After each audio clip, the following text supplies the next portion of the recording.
Opening the carton lid, you will see a long box containing the umbrella's canopy. In some cases, this space may be empty as your canopy could come pre-installed. Remove this and set it aside. You will also find an insert with a detailed instruction book, crank and top cap, as well as an optional pole extender. This can also be set aside for the moment. Remove the rest of the protective cardboard to reveal your umbrella frame. Before removing the umbrella frame, ensure you have a suitable base with 2-inch upright pole holder ready. This is also a good time to check if you will require the pole extender. Measure from inside your umbrella base to the top side of your table. If the distance is less than 30 inches or 76 centimeters, you will need the extender to ensure the crank is not obstructed. If your measurement is longer, the extender is optional.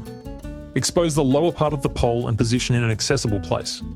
Remove the base cap with your hand or use a flathead screwdriver if needed. The pole extension has a built-in winding tool. Let the tool slide out and undo the small screw at the bottom. Fold out the handle and fix the small screw up onto the side, ready for use. Pushing the winding tool back inside will expose the threaded connection rod. Align the 2 guide knobs with the 2 holes on the umbrella pole and connect the 2 parts by winding the handle clockwise. Move slowly and gently at first to avoid misthreading and wind until tight by hand. Put the small screw back to the bottom position and fold it all the way.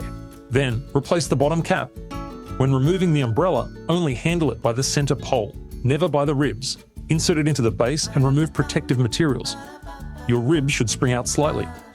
Check that all ribs are hanging on a slight outward angle and bounce freely. Grab the crank and insert it firmly into the socket. You will notice markings indicating the direction for opening and closing. To open, place one hand on the pole and turn the crank clockwise. You will hear a pleasant clicking sound, and you can even stop and check that the umbrella is staying open to ensure you are going the correct way. Turn the crank until it stops. There is no need to use excessive force. To close the umbrella, turn the crank anti-clockwise until it is closed and you feel the crank turn freely. Do not continue winding after it is closed. Now you have checked the full function of the umbrella, you are ready to install the canopy. For helpful tips and best results, we recommend you read the included installation guide or scan the QR code for a detailed instruction video. Enjoy your umbrella.